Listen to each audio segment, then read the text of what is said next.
Yes. No, Oh. we're stopping.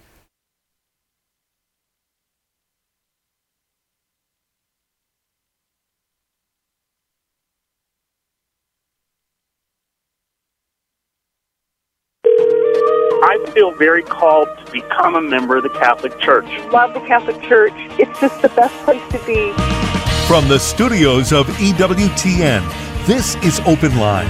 In North America, call toll-free 1-800-585-9396. That's 1-800-585-9396. Outside North America, call 1-205-271-2985. You can also send an email to openline@ewtn.com.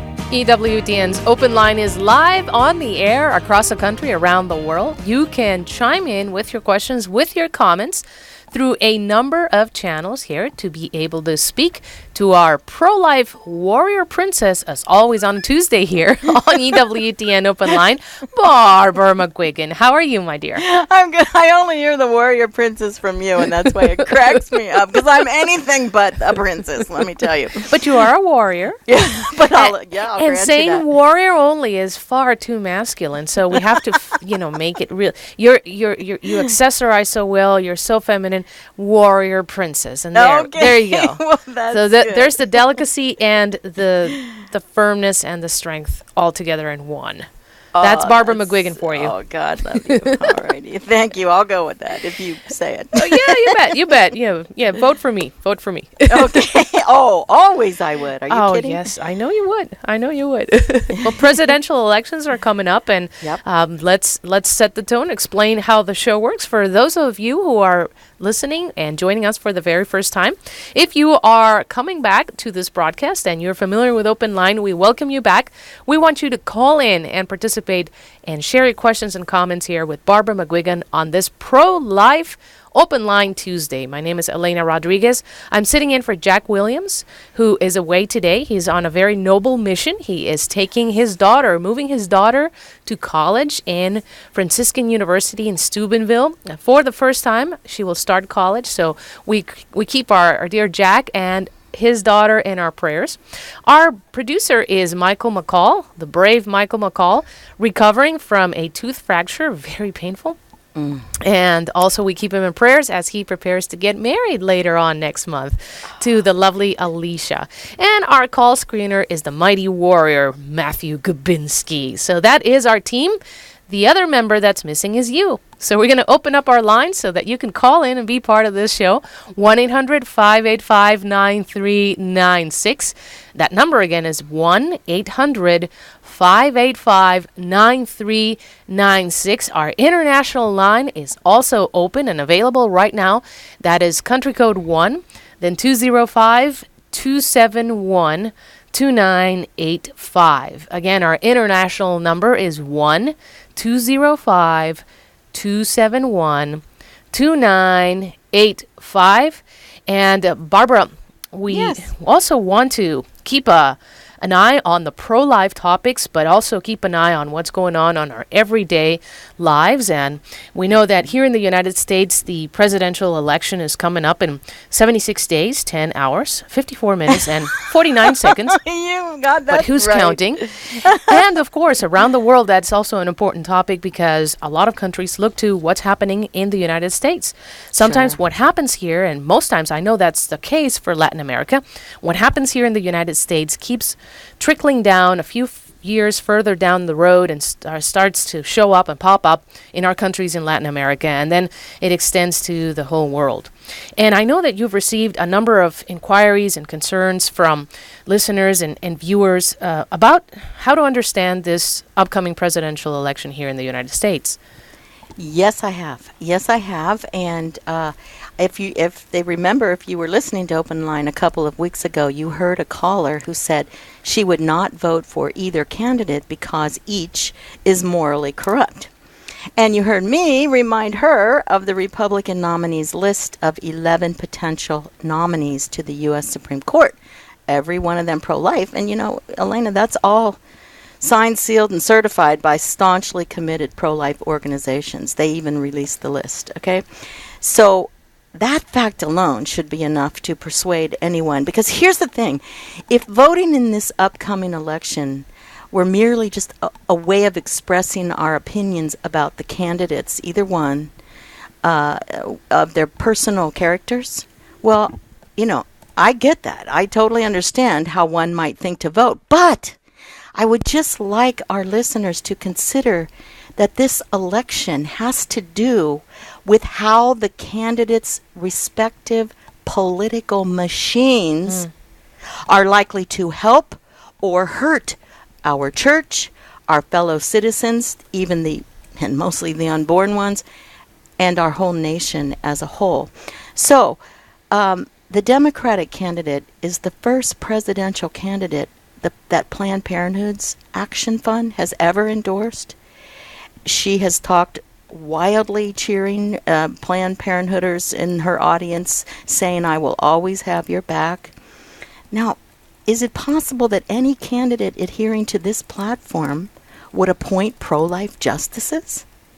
Supreme Court justices will be appointed who will keep abortion on demand legal for the next generation or more. That, to me, is a huge consideration. And you and I have to always keep in mind that this election campaign will determine the future of our country, the future of our Catholic and other Christian churches, because in April 2015, I think it was, the Democratic candidate adhering to her platform told the Women in the World conference in New York City, Women in the World, that in order to make reproductive health, okay, now, if you're pro-life, you know that this is code for language. aborting. You better know it, for aborting babies on demand, to make aborting babies always totally available. So this nominee has also said people who reject abortion have, and she's talking about us and probably most of our listeners, we have deep-seated religious beliefs which have to be changed. Now, my question, how would one go about changing our deep-seated religious beliefs? Held, I dare say, by over half of the citizens of this country, because we know we do have a pro-life majority in this country, especially with a lot of the young kids coming up. So how else but persecution of the church would they do this?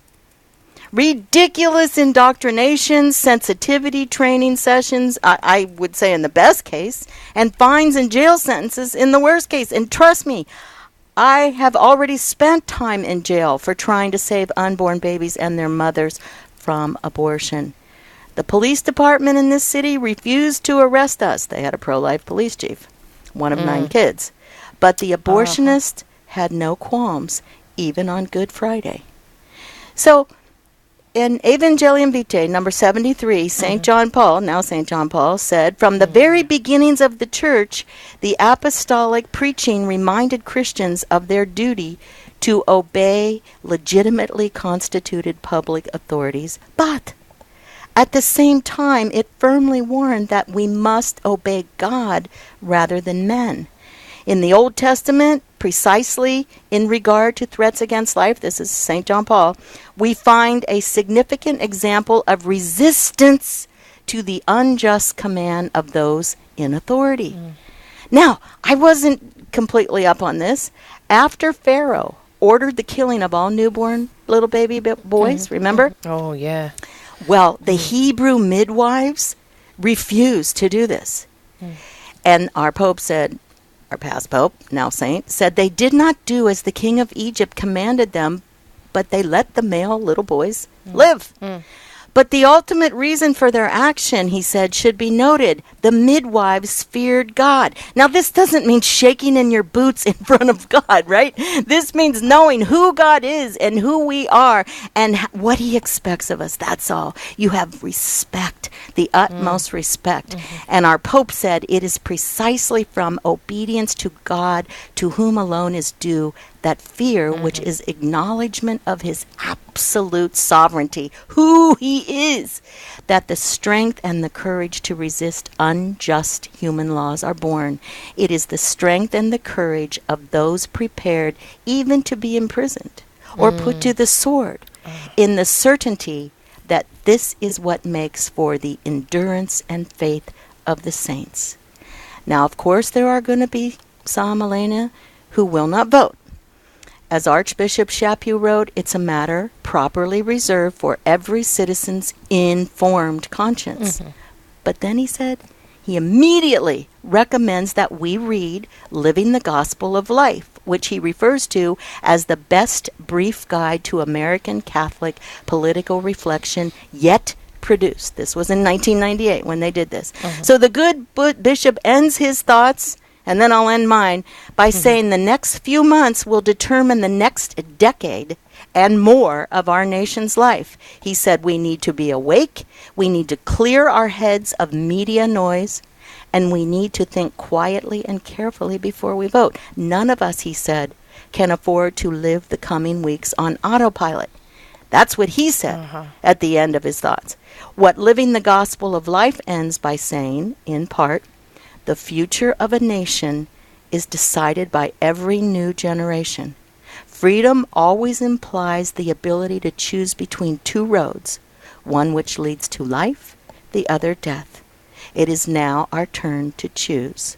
We appeal to all people of the U.S., especially those in authority, and among them most especially Catholics, to understand this critical choice before us. We urge all persons of goodwill to work earnestly to bring about the cultural transformation we need, a true renewal in our public life and institutions based on the sanctity of all human life. Okay.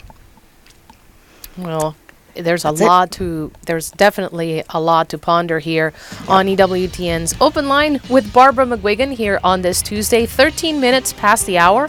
What are your thoughts and concerns about defending the pro-life movement? Let's discuss them here with Barbara McGuigan. 1-800-585-9396 is the number. And you can also call in to our international line, 1-205-271-2985. The wisdom of Mother Angelica. I think I got something here that sounds kind of silly to me. I don't know if it sounds silly to you. Maybe I won't be able to find it, but this is one of those inclusive language things. We must give and totally commit ourselves to a life of love and love for our human sisters and brothers.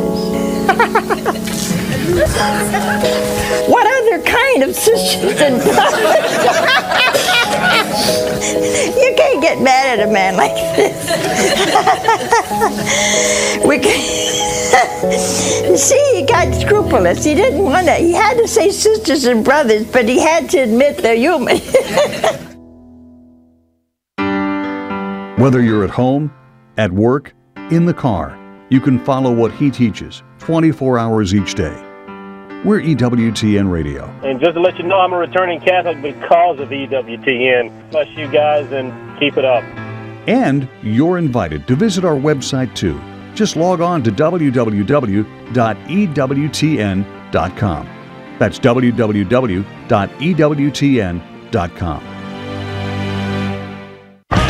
This is Open Line on the EWTN Global Catholic Radio Network.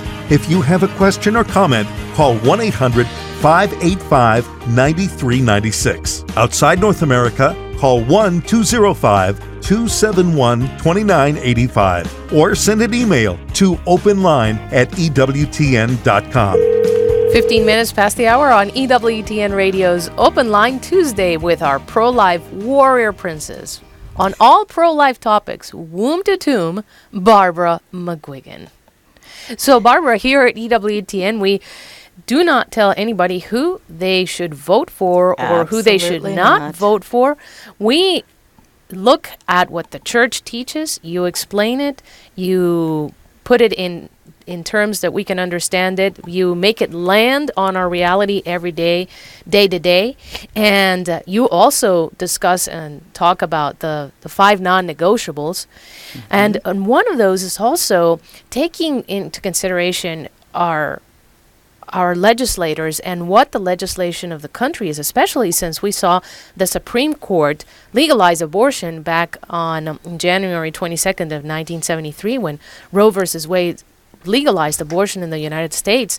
Right. And one of the things that the whole pro-life movement has been fighting for and generations have been fighting for is the right to right to life, the very most basic right. If we respect the right to life, then every other right kind of trickles from that. But if there's no life, then you can't talk about right to immigration or women's rights or the right of the minorities, because there's no life. So in legislation and in how the Supreme Court behaves, there's a lot that we can do to be pro-life. Yes, you better know there is. And this is why this upcoming election is really so critical. And I know it's difficult. Okay, I'll be the first one to say, I know it is difficult, not in that we can consider the Supreme Court. That's an easy understanding, right? But when I told the caller a few weeks ago about the Republican nominees list of pro-life potential Supreme Court nominees that I just talked about earlier, she said she didn't believe he has converted to being pro-life.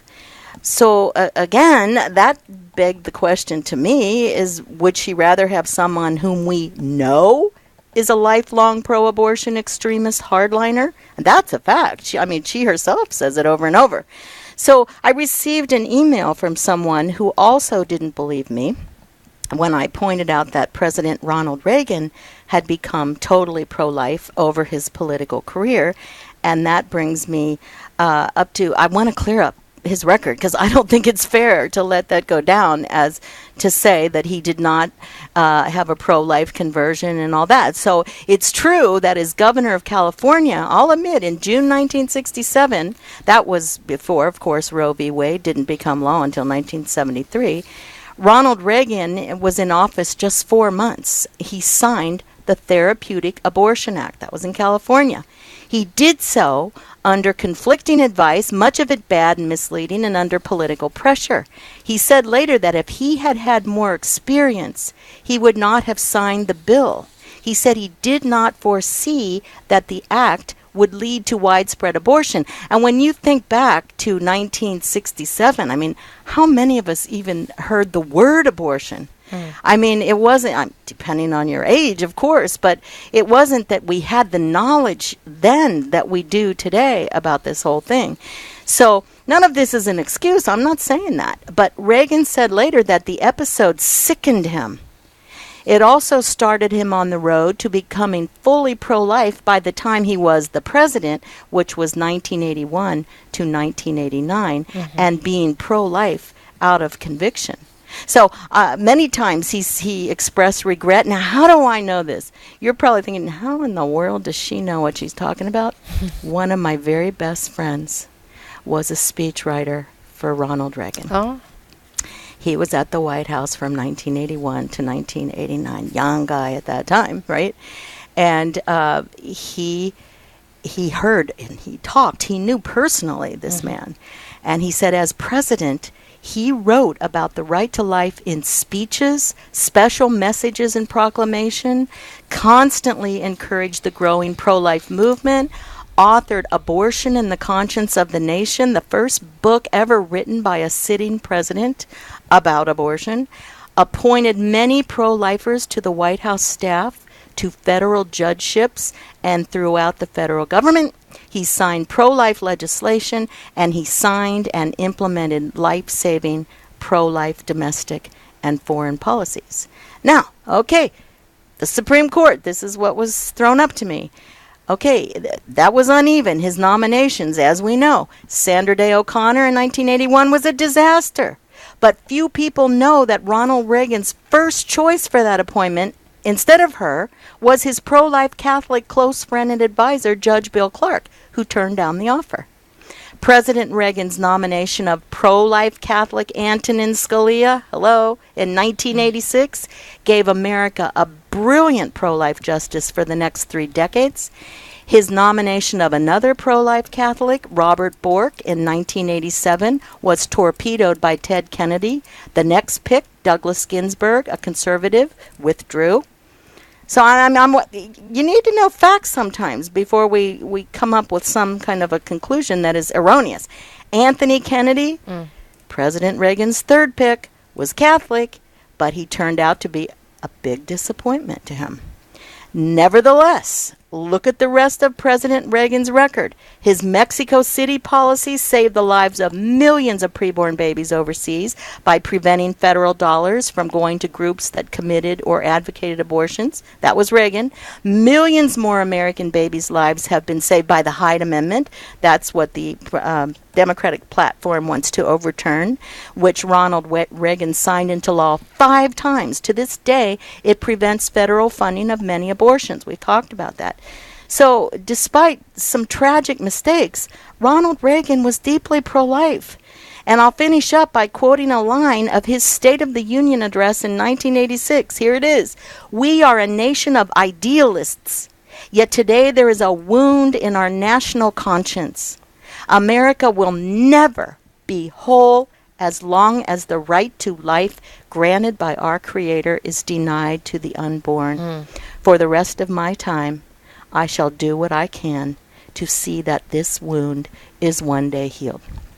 The right to life being the fundamental right. And Barbara, That's it. our callers, our listeners are wanting to chime in. The number, because we do have a line open for you, is 1-800-585-9396 with Barbara McGuigan here on Open Line Tuesday. Perhaps you have something going on in your state, in your regional area, that you want to bounce off Barbara to see how you can defend and support the pro-life cause. We have been talking about the presidential elections and talking about the Federation as a whole, but a lot is going on at the state level and even at the regional levels. Barbara, you were talking and mentioning about the pro-life speech, how important it is to keep the pro-life speech even in our statewide elections. And what is code for what when they say the women's rights? What is that code for? If you have questions about how to be alert, how to spot the advancement of the anti-life movement, bounce that off Barbara. 1-800-585-9396. That number again is 1-800-585-9396. And Barbara, a lot of this is also going on at the state level in your very own home state of California. Oh, you better know it. You better know it. And it's really unfortunate, but this is what we have to deal with out on the left coast, and it's difficult. But hopefully, here's the thing. I mean, we are living in very dark times right now, and I don't need to tell all these wonderful listeners of ours about this. Yes. But it's something that we cannot grow weary of. We cannot get discouraged, okay? Because a lot of times discouragement leads to despair. Yes. And we don't want that, because that is a terrible thing, because God is in control. And despair is a serious sin as well. So, I see lots of callers coming in right now, and I can't wait to talk to them, because my whole point is, I know the personal characters of politicians are not always what we Christians would like to see it to be. I get that. But this election has to go beyond that. It has to go beyond that, because they're both run by political machines. And we have to see which political machine, and as you talk about the state levels, I mean, and who's going to govern in each state, who's going to get to the House and the Senate. I mean, this is all critical information that we have to keep in mind. So, well, there is a lot more to analyze here, and there is right now one line open for you. It's the international line. You can also dial inside the United States or Canada, and that is country code 1-205-271-2985. And we are speaking with Barbara McGuigan here on EWTN Radio's Open Line about pro-life topics and about how to take a really firm, knowledgeable pro-life stance on everything that we do, from how we conduct ourselves to how we speak to those who share our faith and share our mindset, to also how do we do a merciful conversation, conduct a merciful conversation with those who may not share our common beliefs, but we do love them. and we do want to explain why we hold the beliefs that we do. Barbara, on the other side of this break that we are about to take, we're going to be taking Richard's call, Judy, and your phone call as well. The number is 1-800-585-9396. Lines are getting busy. This is a good time to call. If you find a busy signal, keep dialing so that you can be here with us on EWTN's Open Line Tuesday with Barbara McGuigan. We'll return in a moment talking about pro-life topics from womb to tomb. This is Open Line with Barbara McGuigan. Stay tuned.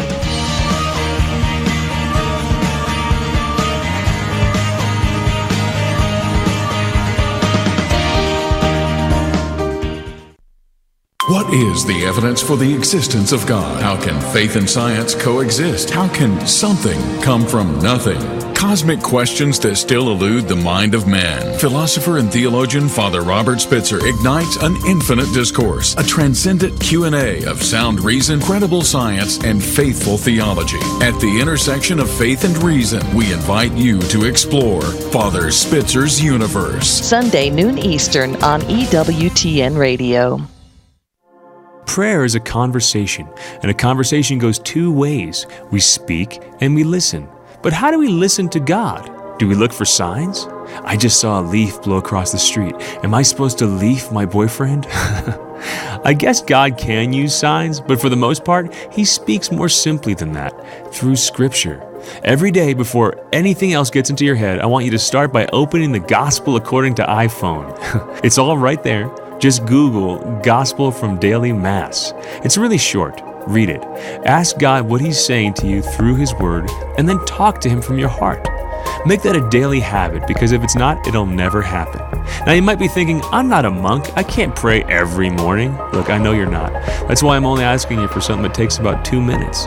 And if you do that every day, I promise you, it will change your life. This is Chris Stefanik from reallifecatholic.com on EWTN Radio.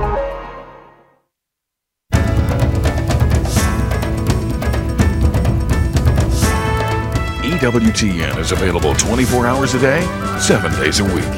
If your cable or satellite provider doesn't carry EWTN's full programming lineup, give them a call and let them know you would like to receive EWTN 24 hours a day, 7 days a week. For more information, go to EWTN.com and click on television.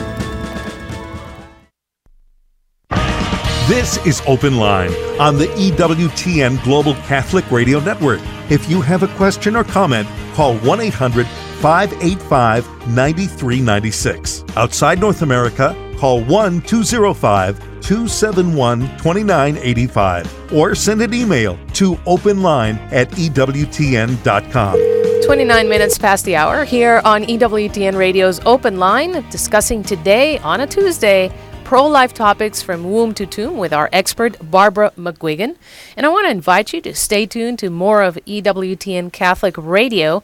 Coming up in about 30 minutes or so, Al Cresta is going to be discussing on Cresta in the Afternoon, is it time for a new political party? So that's going to be coming up at 4 p.m. Eastern here on EWTN Radio. So it's going to be a nice transition from Barbara McGuigan's Open Line Tuesday with pro-life topics womb to tomb to Krista in the afternoon. And then stay tuned for more of Catholic Radio coming up on Catholic Answers Live at 6 p.m. Eastern. There will be an open forum with Patrick Madrid and Jimmy Aiken, your questions and comments. So this is the time to call. And then, of course, looking ahead to our dear Mother Angelica. Mother Angelica Live Classics airs on television and radio at 8 p.m. Eastern tonight. What a beautiful topic. Music and beauty in heaven. How do we know what's going to be in heaven if none of us have been there? Well, Mother can give you a pretty good idea. That is 8 p.m. Eastern here on EWTN television and radio. To the phones we go. Richard is in Cincinnati, Ohio, listening to EWTN radio through Sacred Heart Radio. Richard, your question for Barbara McGuigan. Go right ahead. Hi, Richard. Hi there. One thing I want to comment on, as I heard that you already talked several times about the abortion pill reversal. Yes. Which, as you know, was first brought into the news April. Article probably first was written on the Catholic Family News about April a year ago. That's right. And at that Dr. time, Delgado, yeah. And at that time, the Right to Life doctor had saved 83 babies, which is about that's right. Which is about 60% of the time, because the pill designed by the devil was to do one thing, that's to starve the baby to death, so that they can do any babies as a gift from God. Yes. I had talked to him about a week ago, and it was up to 207. And then another. Now, who did you talk to, Richard? Was it Dr. Delgado, or there's another? If you say her name, I'll know. It's a lady doctor that. Boy, I won't remember it now. I'm just yeah. names. Oh, it just. I carry my license around just because it's got my name on it. But at any rate, she said it was up to 207. Praise and then, God. And then another 100 babies that pregnancies that they saved, but they're not counting them as like 307 until they're born. But the point being, as I'm going with this, if people go on abortion pill reversal and look up the business number, because you don't want to call the emergency number because you might interfere with a woman calling that number to get help. And you can have PDF files sent to you on your email that you could download on a memory stick and print one of these cards or the posters, whatever size you want. Like I use like 2 17.5 by 11 and put it on my truck, but you could have a 17 by 11 and put it on your side window in your car, because I believe that this could be thousands instead of a few hundred, because almost nobody knows about it. You're right, Richard. You are so right. I had talked to the pregnancy care centers in Cincinnati about not hardly anybody knows about it, and they agreed. And so this is really our job, is to get the word out and give them financial support. But really, what they really need is verbal support. And the old saying is telegraph, telephone, tell a woman, and that's their job of getting the word out, and we need to get the word out that this is a answer. And I believe of the 55 million, who knows how many millions actually questioned what they were doing by gift of the Holy Ghost, and they were told by the abortion clinic they already pulled the trigger. So this could really be expanded, and I think whatever hope God gives us, we got to take and run for it, so He'll give us some other ways to cut this abortion, because I believe, like one woman, she's in about 80, and she said, and she was in the John Birch Society for decades, her and her husband, and she said, I understand contacting your congressman and stuff like that, and she said, I'm not saying you shouldn't do it, but she says, God is going to turn a deaf ear to us if we're killing all these babies. It's like if you were a neighbor and you asked to borrow your neighbor's lawnmower, but you kicked them in the shins first. Are they apt to lend you your lawnmower? Well, we're kicking God in the shins with all these dead babies, You are so, Richard. I think we're doing worse than that. I think we're slapping the Creator in the face. We're blaspheming the Holy Spirit. It's that serious. Now, for people who don't know, my goodness, God is a merciful judge. Of course He is. But, we just heard a sermon, and we've got lots of callers, so I can't go into it, about who will be saved. And I'm telling you, it wasn't pretty. But thank you so much, Richard. You are so right, because the side effects, what people don't know about we certainly know what it does to the mothers, to the babies. But the mothers recovering from chemical abortion suffer 150% greater emergency room admissions than for surgical abortion. 1/3 of RU486 abortions require later surgical intervention. So, these poor moms, they don't know what they're up against afterwards, and not only the grief of taking the life of their child. So, anyway, thank you, Richard. God bless you, good man. Thanks for calling. Thanks for your zeal for the Lord. We go to Judy in Indiana, who's listening to EWTN Radio through Sirius XM 130. Judy, your question for Barbara McGuigan, please. Hi, Judy. Hi. How are you? I'm good. How about you, Judy? I'm glad you are so patient and waited. Yeah, no problem. So I have an observation. My liberal friends are up in arms, and rightfully so, that ISIS has begun or it continues to use children as weapons of terrorism. They put explosives on children, they send them in, they use them at their convenience to advance their own politics. And we're all mortified. It's extremely evil. No one debates that. But it occurred to me that we are not that different, because Planned Parenthood it murders children to advance their politics and for their convenience. Yes, and harvests them and sells them for, research, of course. Yeah, I totally agree with you, Judy. But you know what? Here's the thing. I have read about ISIS and when they take over a city in Syria or Iraq, wherever it is, they get all the certain women to become sex slaves, and they abort those children. I just read an article yesterday that where some of the dear souls, these women, they would not abort. Well, some lost their lives, but then they try to get away to go to another place.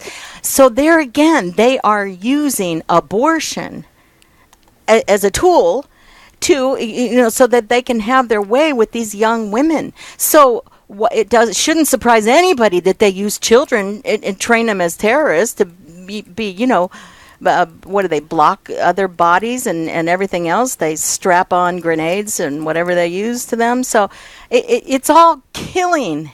It's all killing. And then we wonder, I think it was Mother Teresa, who canonization is coming up. She said, how, if we do not have peace in the womb, how can we have peace in the world? So, yeah, Judy, that's a smart question. Very smart. Thank you very much, Judy. And there is one line open for you to call in. Talk to Barbara McGuigan here on EWTN Radio's open line, 38 minutes past the hour. And the number to call in is 1-800-585-9396. That number again, actually 2 lines open right now. This is the time to call. 1-800-585-9396. Joanne is in Dallas, Texas, listening to EWTN Radio through the Guadalupe Radio Network. Joanne, your question for Barbara McGuigan, please. Hi, Joanne. Hello, good afternoon. Good afternoon. Sure. So this one comes back to, you were talking about politics and the political machine. Yes. As far as voting for these parties. Well, I've discovered another party that is very pro-life from conception to natural death, called the Constitution Party. But I'm just wondering your thoughts on voting third party in general. I'm all about giving, promoting more options for voters, but I'm just wondering your thoughts on this. Well, I mean, you have to follow your own conscience, of course, when it comes to this. I think for this election, it's a little late for a third party to have any way to win the election. I think would be just too late. And they actually have to qualify. Isn't it by the 15th of September or something they have to qualify to be on the ballot? So here's the thing. If you can vote for anyone you want, but do they have a chance? I guess would be what it would be, because this is a very critical election. I'm sorry to bore anyone by saying this over and over again, because now you know what you've known probably before I did. But the whole thing is we have to really think, like Archbishop Chaput said, where we put our vote. You have to really seriously consider where you put your vote. Yeah. A lot to think about here on EWTN Radio's Open Line with Barbara McGuigan on a Tuesday, coming to you live. The number to call, 1-800-585-9396. We want you to chime in with your questions or comments for Barbara McGuigan. 1-800-585-9396. Our international line also open. Country code 1-205-271-2985 here on Open Line. Stay tuned. Hello, friends. Father Wade Menezes here of the Fathers of Mercy for EWTN Radio with another Mercy Moment for the extraordinary Jubilee Year of Mercy called for by Pope Francis. Works of mercy are those charitable actions by which we come to the aid of our neighbors in their bodily and spiritual needs. And while such actions are surely many, the Church's traditional listing includes 14 very important ones. 7 for the body, called the corporal works of mercy, after the Latin word corpus, which means body, and 7 for the soul, called the spiritual works of mercy. It's precisely because the human person is a body-soul composite that the 14 works of mercy are so important in the life of the Christian who is ready to aid his or her neighbor. As human persons, we not only have bodies, we are bodies. And we not only have souls, we are souls. And both the corporal and spiritual aspects of the human person need to be nurtured and maintained. Deeply rooted in sacred scripture, the corporal works of mercy are to feed the hungry, give drink to the thirsty, clothe the naked, visit the imprisoned, shelter the homeless, visit the sick, and bury the dead. The 7 spiritual works of mercy are to admonish the sinner, instruct the ignorant, counsel the doubtful, comfort the sorrowful, bear wrongs patiently, forgive all injuries, and to pray for the living and the dead. Pope Francis, in his papal bull titled Misericordia Vultus, that is, the face of mercy, wherein he officially announces the Jubilee year of mercy, exhorts us to practice these 14 works of mercy. And Pope St. Gregory the Great says that, quote, when we attend to the needs of those in want, we give them what is theirs, not ours. More than performing works of mercy, we are paying a debt of justice. End quote. And that's another mercy moment. I'm Father Wade Menezes of the Fathers of Mercy. Be sure to visit fathersofmercy.com, and God bless you.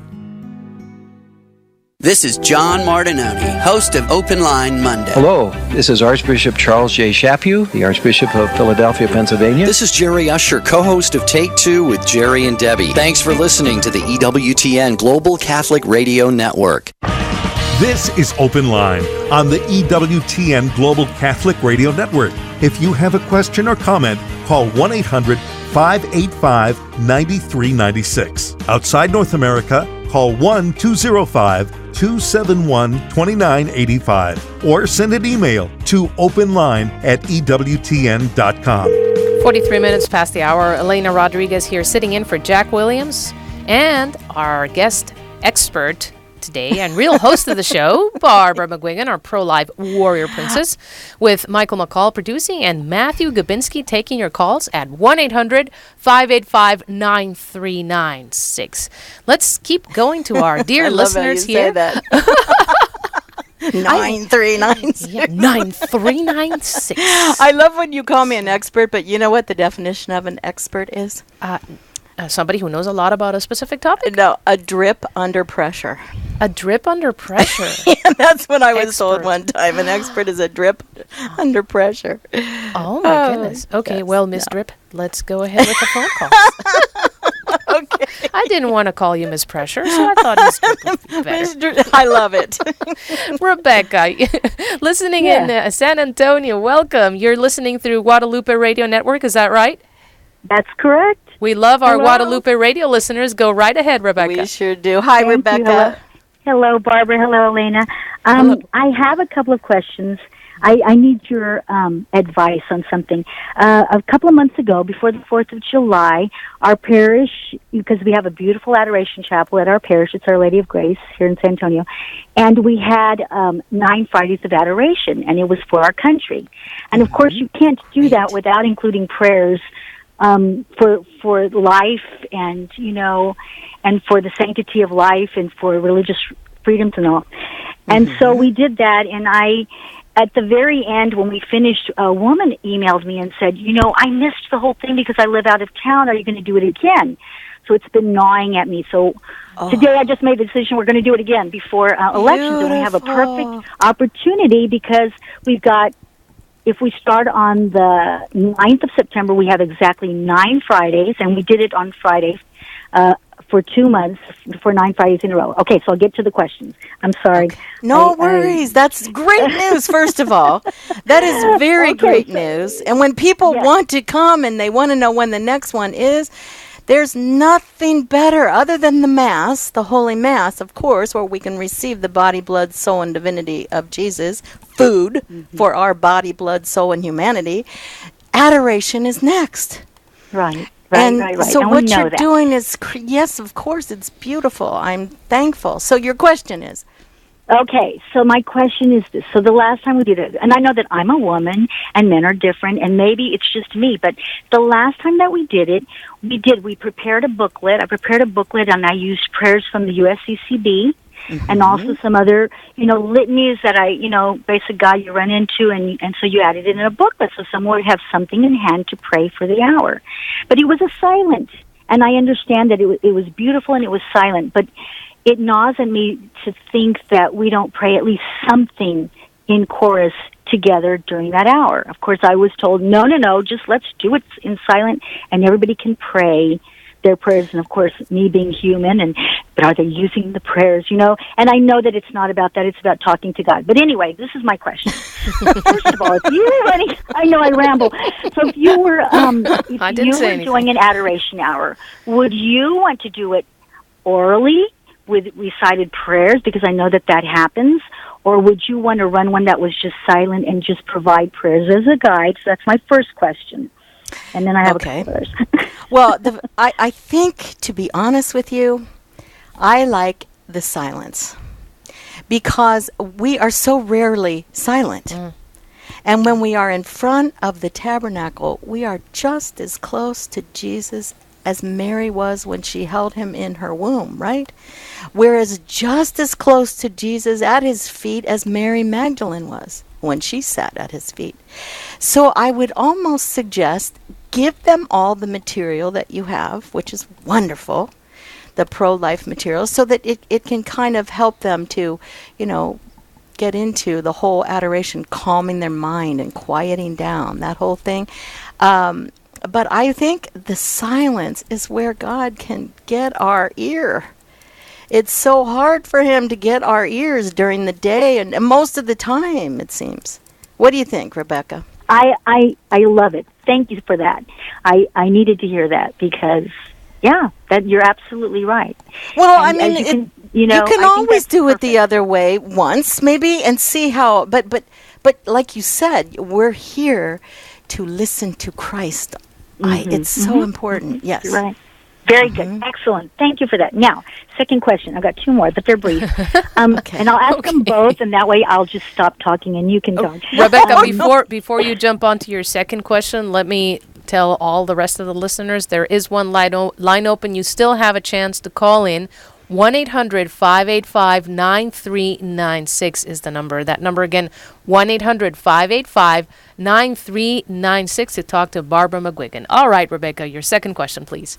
Okay, my second question is, what sources do you suggest for putting together a booklet? Because I may or may not use the same one, and I was just wondering where do I find a treasure trove of beautiful, even, quotes from our past Holy Fathers or from, where would you go or where could I go in search for prayers and so forth for that hour? Would this be specifically pro-life? This is your specifically pro-life hour? Is that what you're trying to do here? It's not specifically pro-life. Okay. It's included, but it's for the country. It's an hour for our country. It's an hour for our next leaders. It's that combination. And then, of course, I can't ignore putting in a prayer for pro-life, at least a couple of prayers for pro-life as well. Of course. I can't offhand. There's one booklet, and it's right next to my bed, and I'm in my office, so I'm not close to there. If we have another break before I can run in and get this little booklet, it's very simple and easy. It's something like 60 minutes, and you meditate on something different each 5 minutes of the 60-minute hour, right? And it's a wonderful, very simple for people who are just starting to do adoration, because sometimes it's not as easy as it seems. But this is a wonderful booklet. And Elena, do we have any more breaks? We probably don't. We don't. We have about 4 minutes before we have to say goodbye. Okay.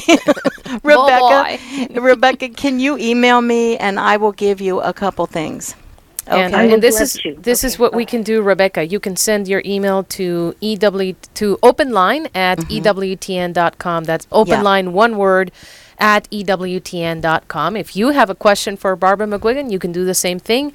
EWTN at openline No. The other way Open around. line. Open line That's right. at EWTN.com. Yeah. And Barbara, before we leave, you mentioned a little while ago about the gospel, who will be saved, and you intrigued me. Please do share. Too.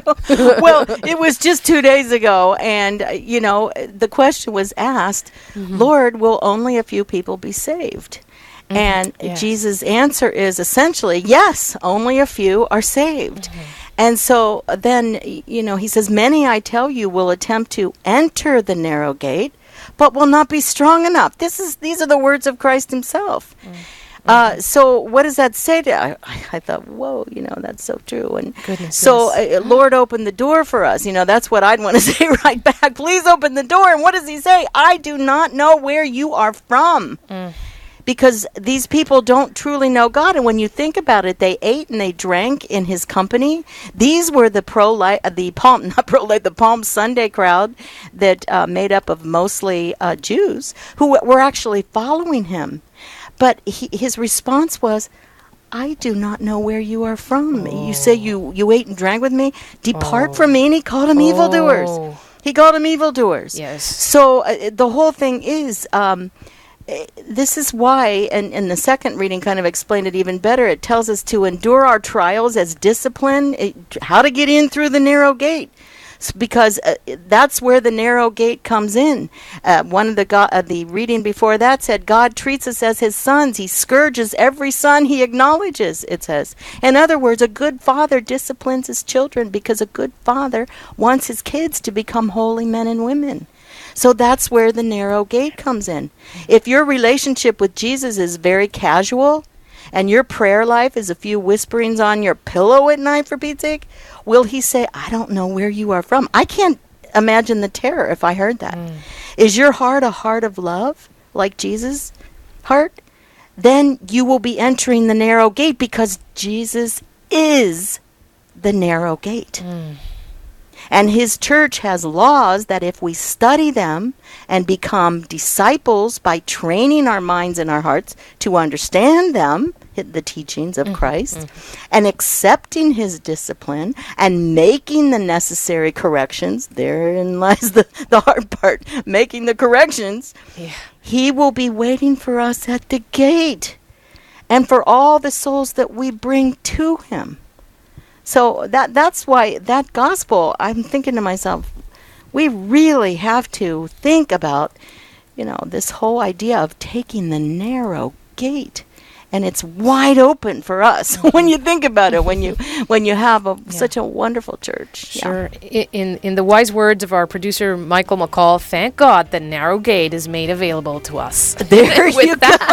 God love him. We close Open Line with Barbara McGuigan on a Tuesday. You'll be back next week, Barbara? Oh, you betcha, sure. Thank you so much. God willing. God willing, and it is God's will. Thank you so much for all your time and preparation for the show. Yours too. It's always a pleasure to work with you, and tomorrow we will have Father Mitch Pacwa answering all kinds of questions here on Open Line on church teaching and history and science and everything you can think of, and of course ancient languages. That'll be Open Line, EWTN Radio Open Line Wednesday at 3 p.m. Eastern, and stay tuned for more of EWTN Radio with Al Cresta.